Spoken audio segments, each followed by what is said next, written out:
Você acha que o problema da glicose alta é só o doce, o bolo, o refrigerante, o açúcar no café. Acha que se cortar essas coisas está resolvido. Acha que se não come sobremesa todo dia está protegido. E é exatamente essa crença que está deixando o açúcar no seu sangue subir sem que você perceba. Porque o verdadeiro erro não está onde todo mundo aponta. Não está no açúcar que você vê. Está no que você nunca associou com glicose na vida. Está no que você come achando que é saudável ou pelo menos inofensivo e que está disparando picos de açúcar no seu sangue toda vez que você se senta para comer. E esses picos, repetidos dia após dia, ano após ano, fazem algo que nenhum exame de rotina mostra no começo. Vão destruindo os vasos por dentro. Vão sobrecarregando o pâncreas. Vão instalando uma resistência à insulina que chega silenciosa, que não dói, que não avisa. E quando o médico finalmente fala que a glicemia está alta, o processo já tem anos de avanço. Fica até o fim desse vídeo, porque o que você vai descobrir aqui vai mudar a forma como você olha para o seu prato. Não é sobre dieta restritiva, não é sobre cortar tudo, é sobre entender onde o perigo realmente está. E esse entendimento pode mudar seu exame na próxima coleta. Se você tem acima de 50 anos, esse vídeo é especialmente para você, porque depois dos 50, o metabolismo da glicose muda, o pâncreas perde eficiência, a sensibilidade à insulina cai. E o que antes o corpo compensava, agora já não compensa mais da mesma forma. Vamos começar pelo começo, pelo que realmente acontece dentro do seu corpo quando você come e o açúcar no sangue sobe. Toda vez que você come carboidrato, qualquer carboidrato, o corpo quebra esse carboidrato em glicose. Essa glicose entra na corrente sanguínea, a glicemia sobe. O pâncreas detecta essa subida e libera insulina. A insulina é o hormônio que abre as células para receberem a glicose. A glicose entra nas células, vira energia e a glicemia volta a cair. Esse é o processo normal. Esse é o processo saudável. O problema não é a glicose, o problema é quando esse processo se desregula.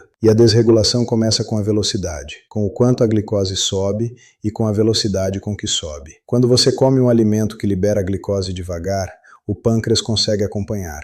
Libera a insulina no ritmo certo, a célula absorve, a glicemia sobe um pouco e cai de forma suave. O sistema funciona bem. Mas quando você come algo que libera glicose rápido, que causa um pico brusco de açúcar no sangue, o pâncreas entra em estado de emergência. Joga uma quantidade grande de insulina de uma vez. A glicemia despenca. E aí vem aquela sensação de cansaço, de sono, de fome logo depois de comer. O corpo pede mais comida. Você come de novo. Outro pico. Mais insulina. O ciclo se repete. Faz isso todos os dias, várias vezes por dia, durante anos, e o pâncreas vai se exaurindo, e as células vão ficando menos sensíveis à insulina. Precisam de cada vez mais insulina para fazer o mesmo trabalho. É isso que se chama de resistência à insulina. E resistência à insulina é o estágio que antecede o pré-diabetes. E pré-diabetes é o estágio que antecede o diabetes tipo 2. Esse caminho não começa no diagnóstico, começa anos antes.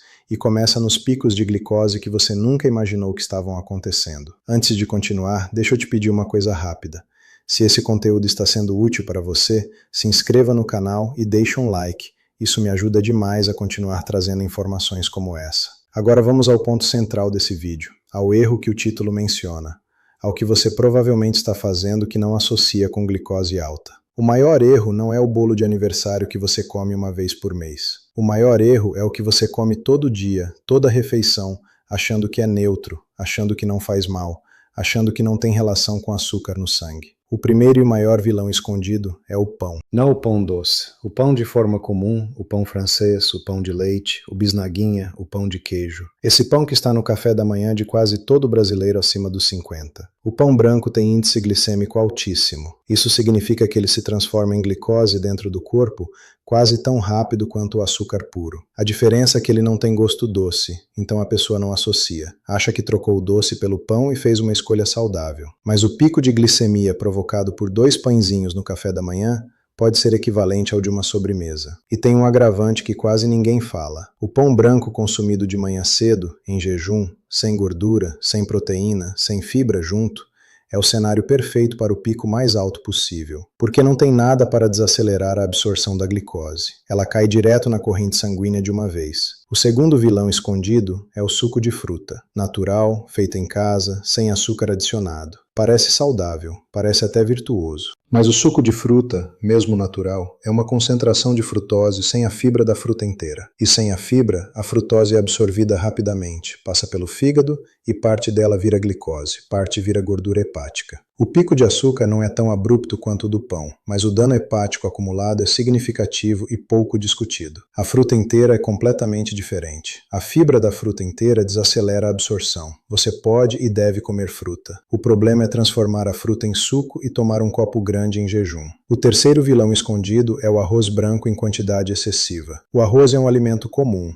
culturalmente central, e não há nada fundamentalmente errado com ele em porções moderadas, acompanhadas de proteína, gordura e fibra. O problema é quando o prato é uma montanha de arroz branco com pouca proteína, pouca gordura boa, pouca verdura. Aí a proporção muda tudo. A carga glicêmica da refeição dispara. A questão não é eliminar o arroz, é reduzir a proporção e sempre comer acompanhado de feijão, carne, ovo, verdura. Esses alimentos ao redor do arroz desaceleram a absorção da glicose. O quarto vilão é o que está nos pacotes com o nome de saudável: os biscoitos integrais, as barrinhas de cereal, os iogurtes com frutas industrializados, os sucos em caixinha com rótulo de natural, as granolas adoçadas. Esses produtos usam o vocabulário da saúde, mas são cheios de açúcar, maltodextrina, xarope de glicose, xarope de milho de alta frutose. São ultraprocessados vestidos de saúde. A maltodextrina, por exemplo, tem índice glicêmico mais alto do que o açúcar de mesa. Está em biscoito integral, em suplemento, em tempero em pó. E ninguém associa maltodextrina com pico de glicose porque o nome não soa como açúcar. Me conta nos comentários, você já sabia que o pão e o suco podiam ter esse efeito na glicose? Ou isso foi novidade para você? Eu leio todos os comentários. Agora vamos falar da solução. Porque o objetivo não é criar medo do carboidrato e fazer você parar de comer. O objetivo é ensinar o corpo a processar a glicose de forma mais eficiente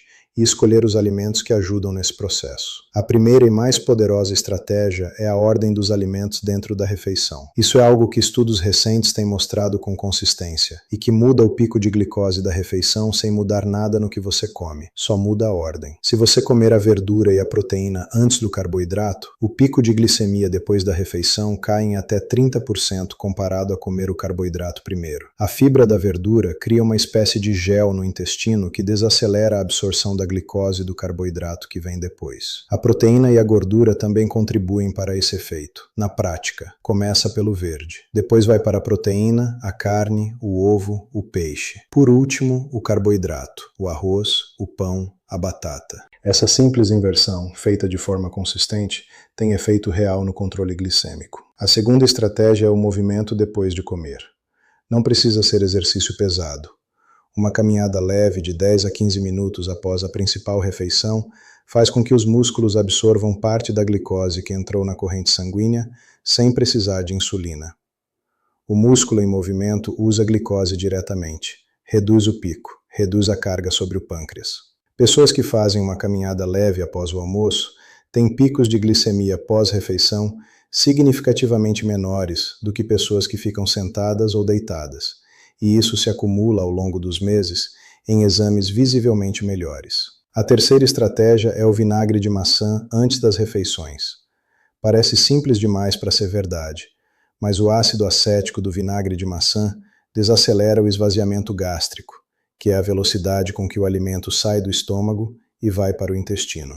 Quando o esvaziamento é mais lento, a absorção da glicose também é mais lenta. O pico diminui. A forma prática é simples. Uma colher de sopa de vinagre de maçã diluída em um copo de água, tomada 10 a 15 minutos antes da refeição principal. Não tem gosto agradável, mas o efeito nos exames de glicemia pós-prandial está documentado em estudos. E é acessível, não custa nada. Atenção, pessoas com gastrite ativa, úlcera ou refluxo severo devem conversar com o médico antes de adotar essa prática, já que o ácido pode irritar a mucosa gástrica em casos sensíveis. A quarta estratégia é trocar os carboidratos de alto índice glicêmico pelos de baixo índice quando possível. Não é sobre eliminar carboidrato, é sobre escolher melhor dentro do grupo. Arroz integral no lugar do arroz branco. Pão de fermentação natural, feito com farinha integral de verdade, no lugar do pão de forma industrializada. Batata doce no lugar da batata inglesa. Aveia em flocos grossos no lugar da aveia instantânea. Leguminosas como feijão, lentilha, grão de bico no lugar de massas refinadas.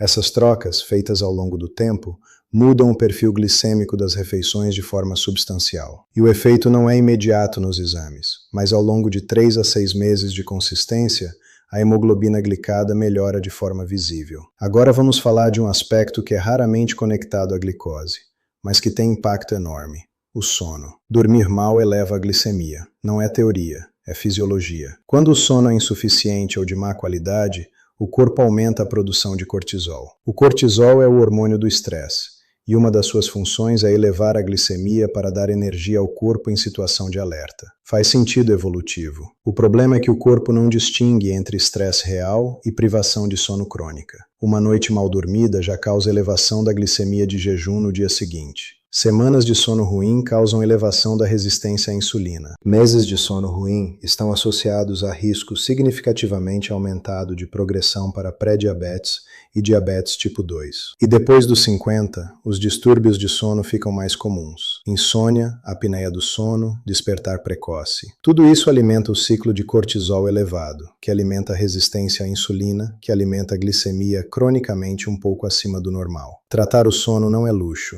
É parte do tratamento metabólico. Se você dorme mal, resolver isso tem impacto direto na glicose, na insulina, no peso, na pressão e na disposição ao longo do dia. Vamos falar também do estresse crônico. Pelo mesmo mecanismo do sono, o estresse crônico eleva o cortisol, que eleva a glicemia. Pessoa que vive sob pressão constante, que tem ansiedade crônica, que tem preocupação permanente, tem glicemia cronicamente mais alta do que o esperado, mesmo que a alimentação seja razoável. Esse é um componente que os médicos raramente perguntam na consulta sobre glicemia, mas que tem peso real no resultado dos exames. Práticas que reduzem cortisol têm efeito direto na glicemia.